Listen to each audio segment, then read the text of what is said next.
This is CNN Breaking News. I want to go straight to London. I want to bring in CNN royal correspondent Max Foster outside Buckingham Palace. Max, what are you learning? The Queen has died, very sadly. She died peacefully at Balmoral this afternoon. The King and Queen Consort were referenced there to Charles. He automatically becomes King, will remain at Balmoral this evening and will return to London tomorrow. I'm just going to look at another email I just received, if there's any extra there. No, the Queen has died, and long live the King. I'm not going to call him King Charles because we don't know what his name will be, but all we know is the Queen died peacefully at Balmoral this afternoon, which is horrific news for the nation, and I can only imagine how people feel watching this.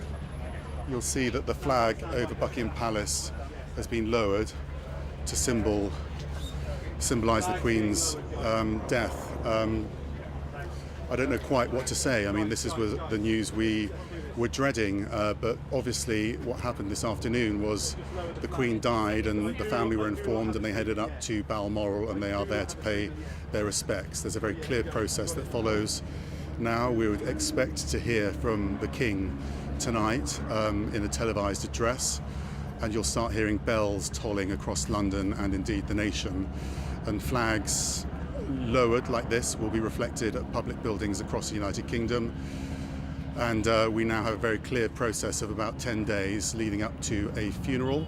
But I don't want to give too much detail about the plans that I've seen because they do need to be signed off by the King to be formalised. But we'll be hearing more details about that, I'm sure, as the evening progresses. But Queen Elizabeth has died at the age of 96, which is a horrific moment for the UK, but also 14 other nations around the world, and indeed other nations where she wasn't head of state, who revered her as the longest serving, and I'd say most revered head of state until she died this afternoon.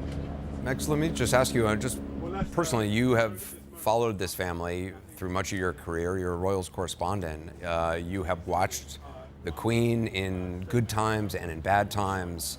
What are your thoughts about her in this moment, about her reign, about her life, about her legacy? I think what she did was extraordinary. She came to the throne in her 20s with a crumbling empire and many people talking about the death of the monarchy. And somehow she turned that into one of the most successful, arguably the most successful monarchy that Britain has ever seen. She reigned over a tumultuous period of British history, the media revolution, a loss of reverence in society. She's someone that we can't actually relate to because of the kind of life that she lived, but someone who we did ultimately learn to relate to because of the way she managed her monarchy. She remained relevant by embracing the media, by connecting with us, by speaking to us, by bringing in television cameras and showing her meeting other people. Very simple little gestures, but things that made her relevant to us and made her relatable. She also was there in times of grief. Any national moment, we would look to her and she would be there for us. We would see her at regular events over the course of the year, so she tiptoed through our lives and she was always there. I think what is going to be very difficult is for us not to see her in our ultimate moment of grief, which is her dying. And we will now look to the King.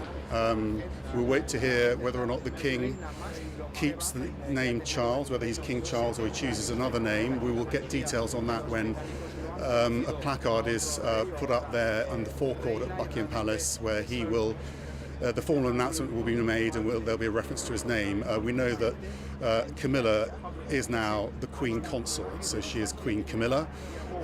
Prince William is now the Duke of Cornwall.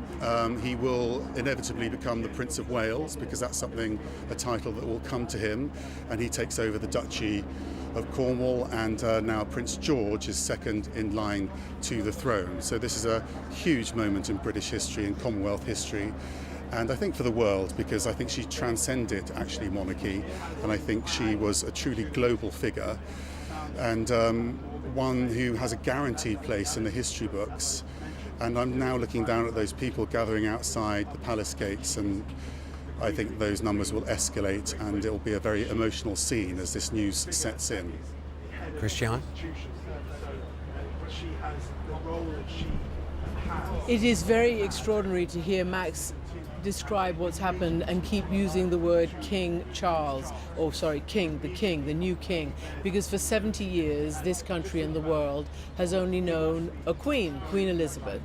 She was one of only a very few female monarchs of this kingdom, and incredibly successful, along with Queen Victoria, along with Queen Elizabeth I, and it's very difficult to know where the country will go in terms of its relationship with the monarchy, and it's probably too early even to talk about this now. But we are in a state of crisis here in the United Kingdom, like around the rest of the world, prompted by the war in Ukraine and by many other issues. Food poverty, energy poverty, inflation, strikes, people's unrest, not to mention climate, which she was very, by the way, devoted to, along with her fellow 96-year-old David Attenborough, who's a world-known figure as well. And that was, when we talk about how she never really did any interviews, she kind of did a quasi-interview with him, celebrating, I think, their 95th birthdays or something, some such event. And it was just amazing to see how she was, in her own way, really on the curve of important issues like the climate. Her late husband, Prince Philip, was very much on that issue as well. I think we saw the Queen decline in terms of morale and health when her husband, Prince Philip, died. We were both here reporting on his funeral. It was the last time we saw the Queen really out in public. Yes, we did on her Jubilee, but that was in the middle of COVID. She was all on her own, and I remember people speculating then about how she might continue her life without the man who was her life partner, not just personally but also professionally. And she did decline quite significantly after that with COVID. She had a bout of COVID with this euphemistically phrased mobility problems, which, she was 96 years old. Yeah, she had some trouble walking, but she was so often viewed standing, even in the last months, even in the last couple of days, as we pored over that last picture of her greeting her latest and her last Prime Minister, Liz Truss, the 15th Prime Minister of this country. We've heard from former Prime Ministers just before this announcement was made, Tony Blair, David Cameron, from different parties, wishing her and the family well, concerned about the news that was coming out in the past several hours. And as we've said, we know that President Biden, he's, I believe, the 14th or so president that she has known.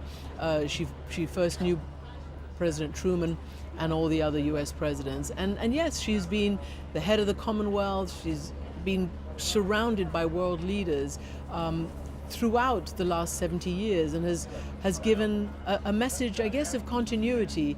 I guess that's it, continuity and stability in a very, very turbulent world, particularly throughout her reign.